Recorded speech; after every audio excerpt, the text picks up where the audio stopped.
नमस्कार, आप देख रहे हैं जनता टीवी और मैं हूं आपके साथ अभिषेक तिवारी। खबरों का रुख करते हैं और बता दें कि भाजपा की जनविश्वास यात्रा गुरुवार को मुरादाबाद पहुंची। बिजनौर से कांठ होते हुए यात्रा बुद्धि विहार के मैदान पर पहुंची, जहां केंद्रीय गृह मंत्री अमित शाह ने जनसभा को संबोधित किया।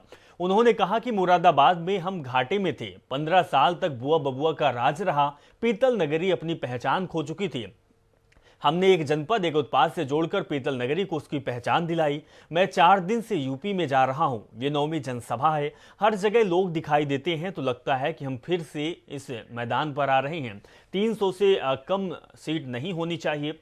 वहीं उन्होंने कहा कि अखिलेश के शासन में यूपी में 700 दंगे हुए थे। उन्होंने चौधरी चरण सिंह की धरती को लहूलुहान कर दिया था। अमित शाह ने कहा कि अखिलेश बाबू को बताना चाहता हूं कि आप कितनी भी कोशिश कर लें, कुछ ही दिन में गगनचुंबी मंदिर बन जाएगा। माताओं की सुरक्षा, बहनों का सम्मान भारतीय जनता पार्टी का वचन है। उत्तर प्रदेश की जनता को किसी की भी हिम्मत नहीं है ये पश्चिमी उत्तर प्रदेश में माताओं बहनों की छेड़खानी कर पाए, किसी की हिम्मत नहीं है मित्रों। और मैं आज कह कर जाता हूं, फिर से भाजपा सरकार बनने वाली है और किसी की भी हिम्मत नहीं है कि यहां पर फिर से कोई मां बहनों की छेड़खानी कर पाए। मित्रों, ये पश्चिमी उत्तर प्रदेश पूरा गन्ने का प्रदेश। अब इनको तो गन्ना का नाम ही मालूम नहीं है। जिन्ना जिन्ना जिन्ना जिन्ना करते हैं। अरे भाई, जिन्ना का कोई काम नहीं है, वो पाकिस्तान चले गए थे। यहां पर गन्ने का काम है। जब आप थे तब गन्ना किसानों को भुगतान नहीं होता था। भारतीय जनता पार्टी की योगी आदित्यनाथ की सरकार ने 90% गन्ना किसानों का भुगतान किया। 1,48,000 करोड़ रुपया बकाया चुकाने का काम हमने किया है। मित्रों, विकास जो है ना, ये सपा बसपा नहीं कर सकती। बहन जी की तो अभी ठंड ही नहीं उड़ी है, ये भयभीत है। बहन जी, चुनाव आ गया, थोड़ा बाहर निकलिए। बाद में ये न कहना मैंने प्रचार नहीं किया था। अरे बुआ बबुआ और कांग्रेस तीनों इकट्ठा हो जाए, ये बुआ बबुआ और बहन, मैं किसको कह रहा हूं मालूम है ना? किसको कह रहा हूं? किसको? ये बुआ बबुआ और बहन तीनों इकट्ठा हो जाए, ये मेरे भाजपा के कार्यकर्ताओं के सामने दाल नहीं गलने वाली है। तो वहीं मुरादाबाद में केंद्रीय गृह मंत्री अमित शाह के साथ प्रदेश सह प्रभारी कैप्टन अभिमन्यु भी मौजूद रहे। वहीं जनता को संबोधित करते हुए कैप्टन अभिमन्यु सिंह ने विपक्ष पर जमकर हमला बोला। उन्होंने कहा कि यूपी विधानसभा का चुनाव हिंदुस्तान का भविष्य तय करेगा, लखनऊ से दिल्ली का रास्ता बनाएंगे। चुनाव आते ही सभी पार्टी मैदान में आई है, लेकिन बहन मायावती माया जाल में फंसकर रह गई हैं और सपा जिन्ना का गुणगान कर रही है। उत्तर प्रदेश का विधानसभा का चुनाव केवल उत्तर प्रदेश की सरकार का भविष्य तय नहीं करेगा, ये हिंदुस्तान का भविष्य तय करेगा। ये आने वाले समय में लखनऊ से दिल्ली 2024 तक का रास्ता तय करने का काम ये उत्तर प्रदेश की जनता करने वाली है। चुनाव का मौसम है, चुनाव का समय है, मैदान में सभी पार्टियां आई। देखने को मिलता है एक पार्टी पुराने समय में उत्तर प्रदेश में सरकार चलाती थी, बहुजन समाज पार्टी। आज बहुजन समाज पार्टी माया की भेंट चढ़ गई है, वो माया जाल में फंस गई है और बहुजन समाज पार्टी समाप्ति की ओर जा रही है। दूसरी तरफ समाजवादी पार्टी, ये सफाई से चलने वाली पार्टी, वो जिन्ना का राग लाप रही है, वो जिन्ना का गुणगान कर रही है। और ऐसा लगता है कि अखिलेश बबुआ अगला चुनाव उत्तर प्रदेश का नहीं, वो रावलपिंडी और इस्लामाबाद का लड़ना चाहते हैं। वहीं बड़ी खबर लखनऊ से आ रही है। लखनऊ में बीजेपी मुख्यालय पर अमित शाह ले रहे हैं मीटिंग। संगठन पदाधिकारियों के साथ अमित शाह की बैठक चल रही है और अमित शाह चुनाव अभियान कार्यक्रम की समीक्षा भी कर रहे हैं। तो बड़ी खबर हम आपको दिखा रहे हैं। कार्यकर्ताओं से मुलाकात कर फीडबैक लिया जा रहा है गृह मंत्री द्वारा। तो आज लखनऊ में ही रात्रि विश्राम करेंगे अमित शाह। अयोध्या संत कबीर में जनसभा को संबोधित भी करेंगे। तो बड़ी खबर हम आपको दिखा रहे हैं और ये अहम बैठक लखनऊ में बीजेपी कार्यालय पर चल रही है, जिसमें संगठन के तमाम पदाधिकारी मौजूद हैं और गृह मंत्री अमित शाह इस बैठक में हिस्सा ले रहे हैं, बैठक में शामिल हैं और साथ में बीजेपी के नेताओं और पदाधिकारियों से फीडबैक लिया जा रहा है। समीक्षा बैठक हो रही है और आगामी चुनाव की रणनीति भी बनाई जा रही है। तो बड़ी खबर हम आपको दिखा रहे हैं और तस्वीर भी दिखा रहे हैं। वो तस्वीर उस वक्त की है जब बीजेपी में यह अहम बैठक शुरू हुई थी, जिसमें बीजेपी पार्टी के सूबे के कद्दावर नेता शामिल हुए थे। चाहे वो प्रदेश अध्यक्ष की बात की जाए, चाहे वो सीएम की बात की जाए या फिर मंत्रियों की बात की जाए, हर कोई इस बैठक में शामिल है। बड़े बड़े पदाधिकारी शामिल हैं और गृह मंत्री सबसे फीडबैक ले रहे हैं, समीक्षा बैठक कर रहे हैं और क्या कैसे कदम उठाना चाहिए, कैसी रणनीति होनी चाहिए, चुनाव में किस तरीके से सरकार और बीजेपी अपनी चीजों को आगे रखेगी, लोगों तक कैसे पहुंचाएगी, ये सब कुछ इस बैठक में चल रहा है। और साथ में ये भी जो खबर है कि प्रत्याशियों को लेकर भी मंथन कहीं न कहीं चल रही होगी। तो बड़ी खबर हम आपको दिखा रहे हैं लखनऊ से। आगामी चुनाव को लेकर राजनीतिक दल अपना वजूद बनाने के लिए बयानबाजी कर रहे हैं। नेता अपनी पार्टी की उपलब्धि गिना रहे हैं तो दूसरी तरफ विपक्ष पर आरोप भी लगाने से कतरा नहीं रहे हैं। जी हां, आरोप प्रत्यारोप का दौर लगातार राजनीति में चल रहा है। आपको बता दें कि बहुजन समाज पार्टी के महासचिव सतीश चंद्र मिश्रा की आयोजित एक जनसभा में काफी बड़ी संख्या में ब्राह्मणों को बुलाया गया था, लेकिन रैली खत्म होते ही ब्राह्मणों की टोली बसपा और बसपा के महासचिव सतीश चंद्र मिश्रा के खिलाफ विद्रोह करते हुए जमकर अपनी भड़ास निकाली। ब्राह्मणों ने सीधा सीधा आरोप लगाया कि बसपा ने उन्हें यहां बुलाया था सम्मान देने के लिए, मगर सिर्फ शंख बजवाकर उन लोगों को अपमानित किया गया। वहीं से पहले सतीश चंद्र मिश्रा बस्ती में जनसभा को संबोधित करते हुए बीजेपी और सपा पर जमकर हमला बोला और कहा कि बीजेपी और सपा ने नौकरियां खत्म कर दी है। ब्राह्मणों को तो केंद्र बिंदु बना ही दिया इस सरकार ने। 500 ब्राह्मणों की हत्याएं और 100 का इनकाउंटर करके ब्राह्मणों को तो केंद्र बिंदु पे ले ही आए ये लोग। और अब जो है परेशान होकर के जब ब्राह्मण समाज ने ये घोषणा कर दी है घूम घूम के हर जिले में कि हम लोग बहुजन समाज पार्टी के साथ में हैं और भारतीय जनता पार्टी को उखाड़ के फेंकने का संकल्प ले रहे हैं, तब वो 10, 12, 4, 2 इस तरह के आदमी को ढूंढ करके और कमेटी बना रहे हैं। वो भी किसको बना रहे हैं?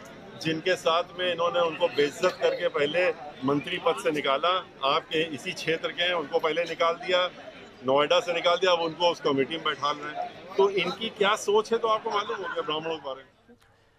लखनऊ में आम आदमी पार्टी के सांसद संजय सिंह ने प्रेस कॉन्फ्रेंस कर बताया कि पूरे उत्तर प्रदेश में लखनऊ, अयोध्या, गोंडा सहित तमाम क्षेत्रों में आम आदमी पार्टी की ओर से तमाम तिरंगा यात्रा निकाली जाएगी। दिल्ली सीएम अरविंद केजरीवाल ने अयोध्या में रामलला के दर्शन किए और पार्टी के लोगों से बातचीत की। 2 जनवरी को लखनऊ में स्मृति उपवन में रैली भी हो रही है, जिसका प्रशासन से अनुमति मिल गई है। लोगों से अपील है कि इस रैली में पहुंचे और इस महारैली में केजरीवाल को सुने, इस तरीके की बात संजय सिंह ने कही है। तो प्रदेश के तमाम मुद्दों पर वो बात करने वाले हैं और कई योजनाओं को लेकर केजरीवाल इस रैली में घोषणा भी करने वाले हैं। 2 जनवरी की रैली की सफलता के लिए हमारे साथी सारे दिन रात मेहनत से काम कर रहे हैं। अलग अलग प्रकोष्ठों के पदाधिकारी वो भी अपनी भागीदारी करेंगे, हमारे मुख्य संगठन के लोग अपनी मजबूत भागीदारी करेंगे, हमारे जितने प्रभारी और संभावित प्रत्याशी हैं वो भी मजबूत भागीदारी करेंगे। तो एक बड़ी महारैली केजरीवाल जी की 2 जनवरी को होगी स्मृति उपवन लखनऊ के अंदर और इसका समय 11 बजे का निर्धारित किया गया है। समय से केजरीवाल जी आएंगे भी और संबोधित भी करेंगे सभा को। चुनाव के दृष्टिगत कुछ फैसला लिया गया है महत्वपूर्ण। उत्तर प्रदेश में 10 हमने चुनाव प्रभारी बनाए हैं पूरे उत्तर प्रदेश के लिए। देश में बढ़ते कोरोना के मामले और ओमिक्रॉन के केस देखते हुए यूपी सरकार अलर्ट मोड पर आ गई है। उत्तर प्रदेश में कोरोना का कहर बढ़ने से पहले ही सरकार ने एक बार फिर पाबंदियां लगा दी है। इसके तहत 25 दिसंबर से ही यहां नाइट कर्फ्यू लगा हुआ है। इसके अलावा शादी समारोह में अधिकतम 200 लोगों को ही शामिल होने की अनुमति है। उत्तर प्रदेश में एक तरफ जहां रात 11 बजे से सुबह 5 बजे तक नाइट कर्फ्यू लगाया गया, तो वहीं दूसरी तरफ यूपी में चुनावी माहौल में बेधड़क रैलियां, जनसभाएं और रथ यात्राएं निकाली जा रही। तो बीजेपी के दिग्गज नेता यहां रोज चुनावी रैलियां कर रहे हैं। इस बात से सवाल उठता है कि क्या यूपी सरकार की इस रणनीति से प्रदेश में कोरोना के मामले कम हो पाएंगे? कई सवाल है जिसके जवाब भी देना बाकी है, लेकिन जवाब देगा कौन? क्योंकि विपक्ष भी लगातार यही कर रहा है, जनसभाएं, रैली और यात्राएं निकाल रहा है। उत्तर प्रदेश के मुख्य सचिव की जिम्मेदारी केंद्रीय प्रतिनियुक्त पर आवासन एवं शहरी विकास मंत्रालय में सचिव पद पर तैनात रहे दुर्गा शंकर मिश्रा को सौंप दी गई है। इस संबंध में यूपी सरकार ने आदेश जारी कर दिए हैं। भारतीय प्रशासनिक सेवा के 1984 बैच के अधिकारी दुर्गा शंकर मिश्र उत्तर प्रदेश के 54वें मुख्य सचिव बनाए गए। दुर्गा शंकर मिश्र राजधानी लखनऊ में लंबे समय तक कई पदों पर रहे। उन्होंने आज मुख्य सचिव का कार्यभार ग्रहण किया है। पहली बैठक इलेक्शन कमीशन के साथ हुई।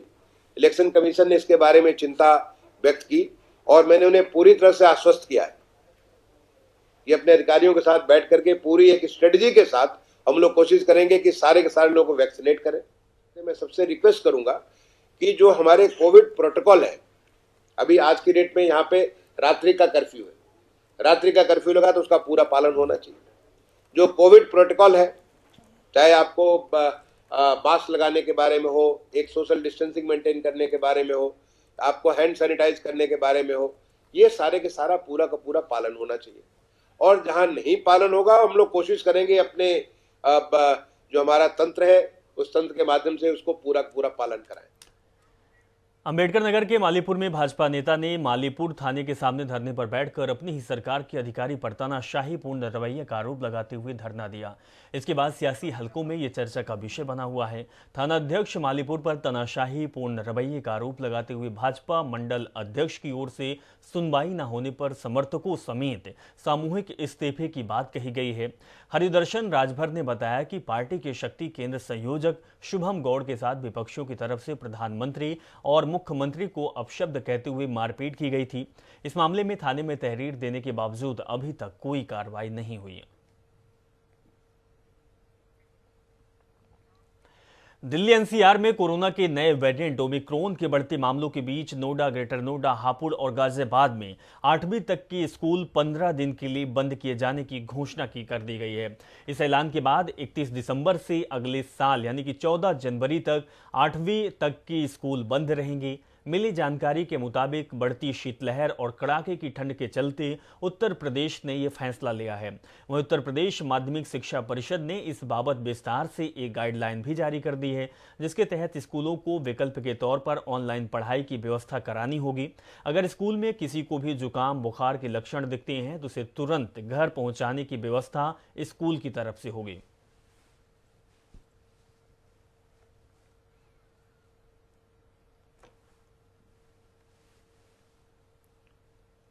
तो आपको बता दें कि ठंड की वजह से अब बच्चों के स्कूल 15 जनवरी तक बंद रहेंगे। सरकार ने फैसला लिया है जिसमें नोएडा, गाजियाबाद, हापुड़ के शहर शामिल हैं।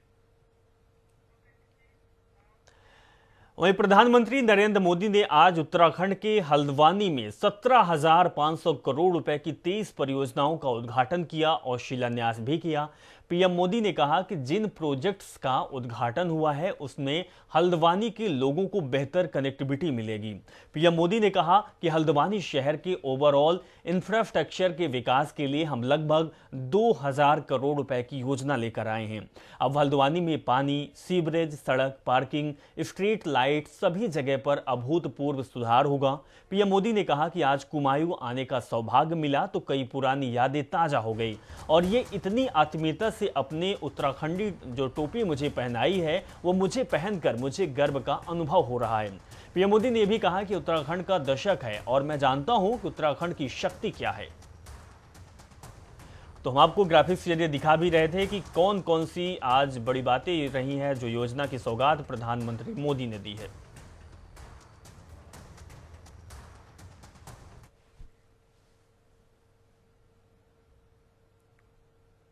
उत्तराखंड का दशक है तो ऐसे ही नहीं कह रहा हूं। ये जब मैं कह रहा हूं तो उसकी बहुत सारी वजह है। उत्तराखंड के लोगों का सामर्थ्य इस दशक को उत्तराखंड का दशक बनाएगा, ये मेरा पक्का विश्वास है। उत्तराखंड में बन रहे नए हाइड्रो प्रोजेक्ट्स, उत्तराखंड की बढ़ रही औद्योगिक क्षमता इस दशक को उत्तराखंड का दशक बनाएगी। उत्तराखंड में टूरिज्म सेक्टर का हो रहा विकास पूरी दुनिया में योग के लिए बढ़ रहा आकर्षण वो उत्तराखंड की धरती पर ही खींच करके लाने वाला है। पर्यटकों के लिए बढ़ रही सुविधाएं, होम स्टे अभियान इस दशक को उत्तराखंड का दशक बना के रहने वाले हैं। ये जो बर्बादी लाने वाले लोग रहे हैं ना, उनका कच्चा चिट्ठा खोल चुके हैं, उनका सच जान चुके हैं। आज हमारी सरकार सबका साथ सबका विकास के मंत्र के साथ तेज गति से देश को नई ऊंचाई पर ले जाने में जुटी है। वहीं पीएम मोदी ने हल्द्वानी दौरे पर अपने संबोधन में कहा कि जनता का प्यार भाजपा के साथ है, विकास कार्यों पर भाजपा का जोर है।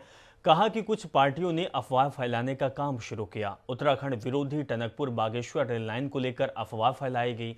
उत्तराखंड अपनी स्थापना के 20 साल पूरे कर चुका है। इस दौरान अपने ऐसे भी सरकार चलाने वाले लोग देखे हैं जिन्होंने दोनों हाथों से उत्तराखंड लूटा। जिसे उत्तराखंड के प्यार हो ऐसा नहीं सोचा। उत्तराखंड के विकास की भावना से हमारी सरकार काम कर रही है। मैं खुद जी जान से लगा हुआ हूं।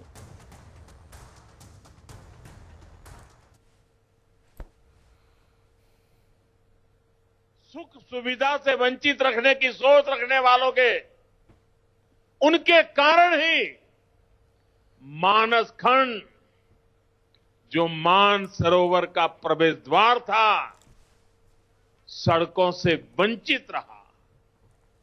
हमने न सिर्फ Tanakpur Pithoragarh all weather road पर काम किया, बल्कि लीपू लेक तक की भी सड़क बनाई और इस पर आगे भी विस्तार कार्य चल रहा। चलिए इस खबर के साथ फिलहाल इस बुलेटिन में बस इतना ही। आप जुड़े रहें और देखते रहें जनता टीवी। नमस्कार।